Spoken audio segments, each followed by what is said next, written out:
La Casa de Piedra. Pilar Obón. En Valle de Bravo, en el Estado de México, existe una casa que tiene una extraña historia. Es de piedra, como muchas de por ahí, pero no se parece a ninguna otra. Todavía la gente del lugar se persigna cuando tiene que pasar frente a ella.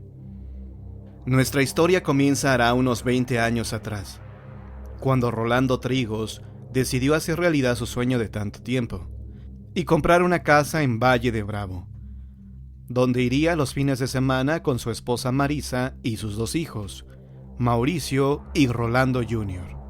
Buscando por su cuenta, se fijó en aquella casa abandonada, de la cual colgaba un oxidado letrero de "Se vende". Le llamó la atención el hecho de que la gente se hiciera cruces al pasar frente al zaguán. Preguntando, le dijeron que en aquella casa se había cometido un crimen y que estaba embrujada. La gente decía que un hombre avaro, muy rico, le habían quitado la vida a sus sirvientes para robarle algunas ollas de oro. Le habían quitado la vida a sus sirvientes para robarle una olla de oro, que según rumores tenía escondida ahí. Pero los sirvientes fallecieron en circunstancias misteriosas, sin encontrar nada. Y el único heredero de la propiedad, un pariente lejano que vivía en Estados Unidos, la había puesto a la venta, sin éxito hasta ese momento. La gente juraba que se oían ruidos extraños en esa casa, y que a veces algún trasnochador había visto merodear por ahí al espectro de un hombre viejo que traspasaba el muro de piedra y entraba en el lugar. El señor Trigos, hombre práctico, no creía en esas cosas de espíritus y fantasmas. Se comunicó con la agencia corredora de bienes raíces y pidió que le mostraran la casa. Esta se hallaba todavía amueblada y cubierta de polvo hasta los topes. Las escaleras eran un poco estrechas, pero el resto estaba bien, así que negoció y compró la casa, decidido a remodelarla. Pronto, un ejército de albañiles al mando de Eligio Martínez, maestro de obras, se dedicaba de lleno a la renovación de la vieja casa de piedra. Nunca, en ningún momento de la obra, vieron a ningún fantasma, lo cual le sirvió al señor Trigos para corroborar que la siniestra historia de la casa embrujada no eran más que patrañas. Un fin de semana, cuando viajó a Valle para ver los progresos de la obra, le comunicaron que Eligio tenía 2 días sin presentarse al trabajo. Según Remigio, el azulejero, había encontrado algo en una de las habitaciones y lo había sacado de ahí de noche, sin dejar que nadie lo viera. «Pero yo sé lo que fue, patrón», dijo el trabajador. «Fue la olla de oro del avaro». «Por favor, Remigio», exclamó el señor Trigos, «no me salgas con esas tonterías». El azulejero se limitó a indicarle que lo siguiera. Juntos subieron por las estrechas escaleras y llegaron al cuarto principal. Ahí, en la pared destrozada a mazazos, se veía claramente una forma redonda. «Ahí debe de haber estado la olla, patrón. Vea que no le estoy diciendo mentiras». Un poco agitado, el señor Trigos examinó el hueco. Sus bordes eran perfectos, como si alguien hubiera puesto ahí una olla grande y lo hubiera emparedado después. «Vaya usted a reclamarle», dijo Remigio. «Ese dinero es suyo, patrón». El señor Trigos decidió que no iba a hacer nada por el estilo, y se olvidó del asunto, porque prefirió no creer la historia del azulejero. Asumió la dirección de la obra, y en un mes, la casa de piedra estaba completamente remodelada. La familia se reunió en pleno para inaugurar la casa, dando una fiesta para sus amigos y parientes. La gente del pueblo observaba asombrada cómo la vieja casona embrujada brillaba ahora con sus paredes recién pintadas, su jardín recién sembrado, el zaguán bien barnizado.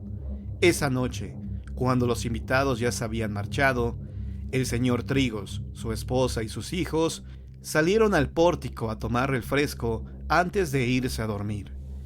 Era una cómoda verana que daba al jardín. La noche era clara bajo el cielo estrellado, y un concierto de grillos y chicharras amenizaba ese momento familiar. «¿Cómo voy a creer que dicen que esta casa está embrujada?», comentó el señor Trigos, encendiendo un cigarro. «¿Pero y la olla que encontraron, papá?», preguntó Rolando Jr. «No nos consta que hayan encontrado ninguna olla, querido», dijo Marisa, la madre. De pronto, los insectos se enmudecieron y la noche cayó en un silencio pesado. ¿Qué pasa?, volvió a preguntar Rolando Jr. Debe de haber algún animal por aquí, respondió su padre. Los insectos se callan cuando se sienten amenazados. Papá, un señor acaba de entrar por la pared, dijo el pequeño Mauricio, señalando hacia el muro de piedra que colindaba con la calle, cubierto ahora por una exuberante bugambilia. La familia miró hacia el sitio indicado, pero todo lo que pudo ver fue una tenue neblina levantándose del césped. Mauricio, no digas mentiras, regañó su madre al niño. No son mentiras, mamá, yo lo vi. Era muy viejo y se veía como enojado, se defendió el pequeño. En ese momento, el padre de familia dio por terminado el asunto, proponiendo que se fueran a dormir. El comentario del niño había estado muy cercano a la descripción del espectro que la gente le había dado y que el pequeño no conocía, cosa que causó en el señor Trigos una leve inquietud. Quizás uno de los albañiles se lo contó, pensó el hombre, y sin reflexionar más, dio por buena esta explicación. La noche se volvió fría. Después de acostar a los niños, Marisa entró al cuarto que compartiría con su marido. Lo encontró mirando por la ventana y lo abrazó por la cintura. ¿Contento? Más que nunca, dijo él estrechándola. Abajo, en el jardín, la tenue neblina comenzó a tomar forma. La luz de la habitación del matrimonio Trigos se apagó. Una hora más tarde, fueron despertados por gritos aterrorizados. ¡Mamá! ¡Papá! ¡Auxilio! Se levantaron presurosos y en unos segundos cruzaron el corredor que los separaba del cuarto de los niños. Rolando Jr. estaba pegado a la pared, blanco como una hoja de papel, mirando impotente a la cama de Mauricio, que se sacudía violentamente, mientras el niño aterrado hacía lo posible por no caer. El señor Trigos se precipitó hacia la cama y arrancó a su hijo de ahí. En cuanto lo hizo, volvió la calma. La familia se reunió en un rincón del cuarto y Mauricio dijo con un hilo de voz: «Fue el fantasma, papá, te lo juro, él movió mi cama». Quizás por primera vez en su vida, el señor Trigos se quedó sin palabras. No había una explicación racional.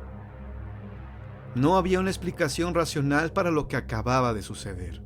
Sorpresivamente, cuando menos para él, fue su esposa quien tomó cartas en el asunto.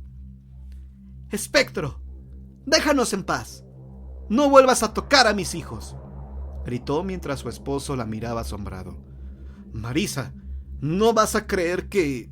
En ese momento, una de las ventanas que según el señor Trigos había cerrado perfectamente unas horas antes, se abrió con violencia. El aire helado de la noche penetró a la habitación, llevando con él a una especie de nube de niebla. Y ahí, ante sus ojos, la neblina se materializó en la forma de un espectro muy anciano, que de pronto se lanzó hacia ellos. «¡Resistan! No puede hacernos nada», advirtió Marisa. El espectro los atravesó, una corriente fría y húmeda que pasó por un fragmento de pesadilla, para perderse en el muro posterior. Hoy, 20 años después, la familia Trigos sigue yendo a su casa de piedra. Todos han visto el triste fantasma del avaro subir por las estrechas escaleras, entrar por el muro del jardín, desaparecer en las paredes como una sombra. Nunca más se ha portado violento.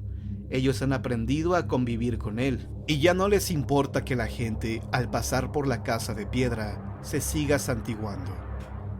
¿Pero qué fue de Eligio, el maestro de obras? Poco después de estos eventos, se convirtió en un acaudalado prestamista. El pueblo murmuraba que el oro que encontró en la casa de los Trigos lo había hecho inmensamente rico. 2 años más tarde, durante una tormenta, un rayo atravesó a Eligio, quitándole la vida instantáneamente y liberando de deudas a toda la gente que le debía. El pueblo dice que fue el justo precio por haberse apropiado de un dinero que no le pertenecía. Visitaba